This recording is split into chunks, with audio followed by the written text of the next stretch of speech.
Hi friends, நான் உங்கள் நண்பன் குட்டி. பாண்டிச்சேரி அரியாங்குப்பம் பக்கத்தில் MRLK தொக்கு பிரியாணின்னு சொல்லி செம்மையாக கொடுத்துட்ருக்காங்க. உண்மையாகவே அந்த தொக்கை தனியாக அள்ளி பார்க்கும்போது அப்படியே பதைக்குது. அந்த அளவுக்கு காரசாரமான மசாலா. எப்போவுமே பாஸ்மதி அரிசி உதிரி உதிரியாக இருக்குன்னு பார்த்துட்டு தான் சாப்பிடுவேன். அந்த தொக்கு பிரியாணி பீஸை உடைச்சி பார்த்தா அப்படியே அந்த மசாலா ஜூஸியாக கறி கூட இருந்துச்சு.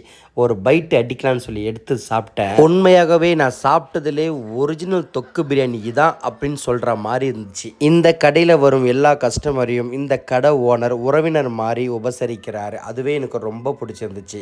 ஓன் மசாலாவில் 65 நல்லா சூப்பராக போட்டு தராங்க. எக்ஸ்ட்ரா ரைஸ் கேட்டாலும் கேட்டு வைக்கிறாங்க. ஒரு முழு லெக் பீஸு 200 to 250 கிராம் எவ்வளோ சூப்பராக வெந்திருக்கு பாருங்க. இங்கே ஈவினிங்கில் ஃபிஷ் ஐட்டம், சைனீஸ் ஐட்டம் சொல்லி சூப்பராக தராங்க. இங்கே முக்கியமாக சொந்தமாக பெரிய கறிக்கடை வச்சுருக்காங்க. நாட்டுக்கோழி, காடை, பிராய்லர், மட்டன் சொல்லி எல்லா கறியும் ஃப்ரெஷ்ஷாக வெட்டி சமைச்சு தராங்க.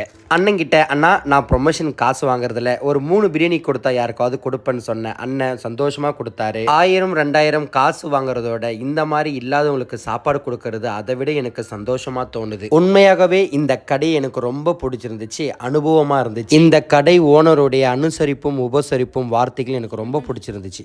வர கஸ்டமரை சொந்தக்காரங்க மாதிரி கவனிக்கிறது எனக்கு ரொம்ப பிடிச்சிருந்துச்சு. வீடியோ